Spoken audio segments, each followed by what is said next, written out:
बहुत बहुत स्वागत है मेरे YouTube चैनल लैपटेक कुमोद पर। आज मैं आपको बहुत ही एक अच्छी जानकारी देने वाला हूँ पैरामेडिकल और नर्सिंग कैडर के अंतर्गत। और ये सेंट्रल गवर्नमेंट में वैकेंसी है। मैं बता देता हूँ आपको, government of India, department of atomic energy, Indira Gandhi centre for atomic research, central government का इंस्टीट्यूट है। सारे पे इसके सेंट्रल गवर्नमेंट के लगेंगे। और ऐसे एटॉमिक रिसर्च सेंटर में हर किसी का सपना होता है कि उसकी छत के नीचे काम करें, ऐसे संस्थान में काम करें। तो मैं आपको डिटेल्स बता देता हूं। जैसे ही ऑफिशियल साइट पे जाएंगे तो हम देखेंगे ऑफिशियल साइट पे जाते से कि यहाँ पे एक एडवर्टाइजमेंट दिया हुआ है। देखिए आप, requirement to the post of the medical and paramedical category for various constituents units of DAE against advertisement no number IGCAR/1/2024 का नोटिफिकेशन है। जैसे ही इसे हम क्लिक करेंगे, डाउनलोड करेंगे, तो देखेंगे कि एक नोटिफिकेशन ओपन हो जाएगा और उसमें सारी डिटेल्स हैं। देखो ये ऑफिशियल साइट का सबसे पहले होम पेज देख लेते हैं।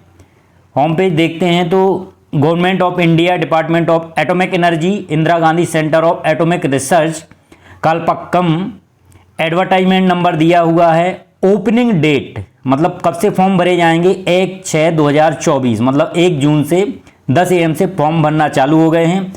क्लोजिंग डेट जो है 30/6/2024, मतलब जून के महीने की लास्ट तारीख तक आप रात के 12 बजे तक फॉर्म भर सकते हैं।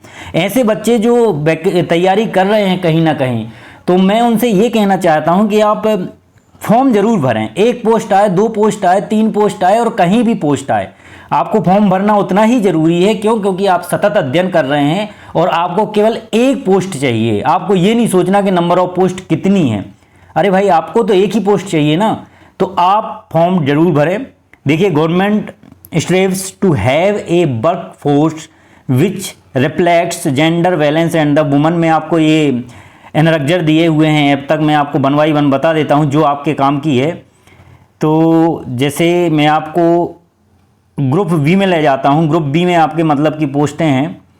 टेक्निकल ऑफिसर बी, फिजियोथेरेपी, मैंने पैरामेडिकल और नर्सिंग का जिक्र किया है, तो सारी पोस्टों के बारे में बताऊंगा मैं। नंबर ऑफ पोस्ट जो है 8, 30 साल से ऊपर नहीं होना चाहिए। 47,600 इसका पे स्केल है। फिर नर्स है ए, इसका लेवल इन पे मैट्रिक्स 7 है, आप सब जानते हो। 44,900 है। और नंबर ऑफ वैकेंसी 27 है। मैक्सिमम एज लिमिट 30 है। फिर साइंटिफिक असिस्टेंट, इसमें जो टेक्निकल असिस्टेंट एम्स वगैरह में होता है, तो एटॉमिक रिसर्च सेंटर में इसकी पोस्ट का नाम साइंटिफिक असिस्टेंट होगा। बहुत ही सुंदर पोस्ट है, बहुत ही अच्छी और बहुत ही रेपुटेटेड पोस्ट है। तो जो यंग बच्चे हैं और जो 30 ईयर जो जिन्होंने एज लिमिट क्रॉस नहीं किया, वो जरूर इस पर प्रिपरेशन करें और ऐसे फॉर्म भरें।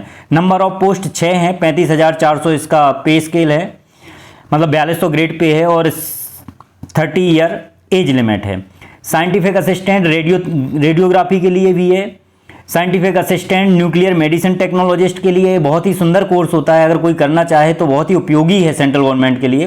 Pharmacist B, technician B orthopedic technicians के लिए है। टेक्नीशियन बी ECG टेक्नीशियन के लिए है। Number of post 333। Technician V cardio sonography technician के लिए है 3 पोस्ट, इसका 21,700 और नंबर ऑफ पोस्ट 1 है। एज जो है लिमिट 25 है। अब इसकी मैं आपको कुछ डिटेल्स बता देता हूँ, क्वालिफिकेशन क्या क्या चाहिए, जो आपको आवश्यक है उसी के लिए अपन डिस्कशन करते हैं। तो सबसे पहले ग्रुप वी की ही करेंगे। ऐसे जी सेज करके हैं वैकेंसी। तो देखिए, टेक्निकल ऑफिसर फिजियोथेरेपी की पहले आपको डिस्कशन बता दिया मैंने। 1 पोस्ट है OBC की। Educational qualification degree physiotherapy with minimum 55% mark, आप सब जानते हो। Scientific assistant medical social worker, इसमें मेडिकल सोशल वर्कर का डिग्री चाहिए, मतलब MSc चाहिए या MA सोशियोलॉजी चाहिए। 1 पोस्ट है। अब बात कर लेते हैं नर्स या नर्सिंग ऑफिसर की। ग्रेड बी की पोस्ट है, ग्रुप बी की पोस्ट है। नंबर ऑफ वैकेंसी 27 है। अनरिजर्व्ड के लिए 10 है, OBC के लिए 7 है, SC के लिए 4 है, ST के लिए 2 है, EWS के लिए 4 है। एसेंशियल क्वालिफिकेशन BSc नर्सिंग है, आप सब जानते हो जिन्होंने नर्सिंग का कोर्स कर रखा होता है। और minimum age 18 year, maximum 30 year. 44,900 मतलब 4600 ग्रेड पे है इसमें। बाकी सारे अलाउंसेस सेंट्रल गवर्नमेंट के हैं, वो आपको मिलेंगे। अब बात कर लेते हैं साइंटिफिक असिस्टेंट बी ग्रुप और बी पोस्ट की, जो लैब टेक्नीशियंस या technical assistant central government AIIMS में स्पेशली उसी की पोस्ट है, साइंटिफिक असिस्टेंट के नाम से है। इसमें आपकी वैकेंसी, नंबर ऑफ वैकेंसी 6 है। पोस्ट कोड जो है SAB01। Educational qualification minimum 60% mark in BSc medical lab technology, BSc medical, not BMLT, पर BMLT भी चलेगी। BSc MLT चाहिए। इसके अलावा 60% मार्क के साथ BSc followed by post graduate diploma. अगर आपके पास BSc है प्लान और DMLT है तो भी आपका एजुकेशनल क्वालिफिकेशन मान्य होगा, बशर्ते आपकी 30 साल से ज़्यादा एज नहीं होना चाहिए। देखिए इसमें लिखा है age limit minimum 18 year and maximum 30 year. 35,400 level 6 of पे मैट्रिक्स। इसके अलावा जितने भी सेंट्रल गवर्नमेंट सर्वेंट्स के अलाउंसेस हैं वो आपको एप्लीकेबल होंगे। रेडियोग्राफी की भी है, ये सारी डिटेल्स दी हुई हैं आपकी। इसके अलावा न्यूक्लियर मेडिसिन की पोस्ट हैं 4, इसकी भी एसेंशियल क्वालिफिकेशन आप पढ़ सकते हो। Technician B group C, orthopaedic technician, ECG technician, cardiosonography technician, इन सब का दिया है। अब मेथड ऑफ सिलेक्शन आपका कैसे होगा तो मैं आपको बता देता हूँ। SAP पोस्ट 3 थी जो लैब टेक्नीशियन या साइंटिफिक असिस्टेंट के लिए थी, उसके बारे में बता देता हूँ। जो मेथड ऑफ स्क्रीनिंग टेस्ट होगा वो 75 मल्टीपल चॉइस क्वेश्चन आएंगे और उसके साथ नेगेटिव मार्किंग होगी। मतलब दूसरा पॉइंट बोल रहा है कि अगर 3 मार्क आपने गलत किए हैं तो 1 नंबर आपका डिडक्टेड होगा इनकरेक्ट आंसर में। तीसरा, duration of examination will be 90 minute. Total 1.5 घंटे का पेपर होगा। इसमें से 6 मतलब एक पोस्ट के लिए 10 कैंडिडेट को बुलाया जाएगा और उनकी स्क्रीनिंग टेस्ट होगा या पर्सनल इंटरव्यू होगा। तो मतलब ये समझ लीजिए आप कि आपको 60 में अपना नंबर लगाना है, ये समझ लीजिए। तो आप बिल्कुल भरें इसके लिए।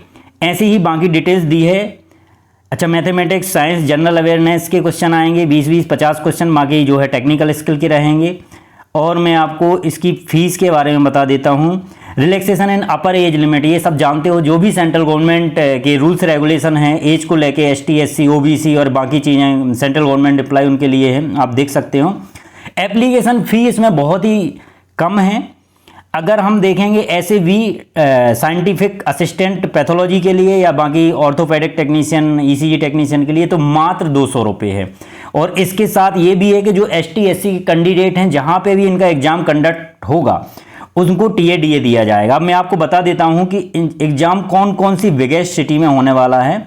तो यहाँ पे एक कॉलम दिया हुआ है, चार्ट दिया हुआ है, सेंटर फॉर ऑनलाइन एग्जामिनेशन। और आप इसमें से 3 सेंटर को चूज कर सकते हो, चॉइस फिलिंग कर सकते हो। बड़े बड़े बिगेस्ट सिटी हैं, आप ये पढ़ सकते हो। अहमदाबाद है, बेंगलुरु है, भुवनेश्वर है, चंडीगढ़, चेन्नई है, कोयम्बटूर, दिल्ली, एर्नाकुलम, गुवाहाटी, हैदराबाद, इंदौर, जयपुर, जम्मू, कोलकाता, कोटा, लखनऊ, मैंगलोर, मदुरई, मुंबई, पटना, रायपुर, रांची, त्रिवेंद्रम, बड़ोदरा और विशाखापट्टनम। तो मध्य प्रदेश में इंदौर में है। यहाँ पे आपका ये जो है स्किल टेस्ट हेल्ड होगा। इसके बाद आप जैसे ही 60 में आप अपीयर होंगे तो इसके बाद आपका स्किल टेस्ट होगा और पर्सनल इंटरव्यू होगा।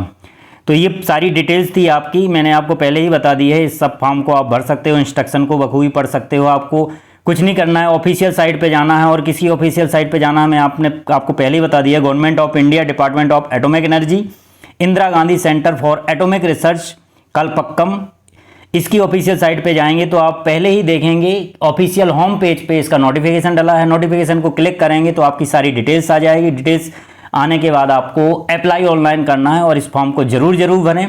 ऐसी और भी न्यू वैकेंसी के लिए, पैरामेडिकल और नर्सिंग के लिए मेरे चैनल को सब्सक्राइब करें, लाइक करें, शेयर करें। So thank you friends.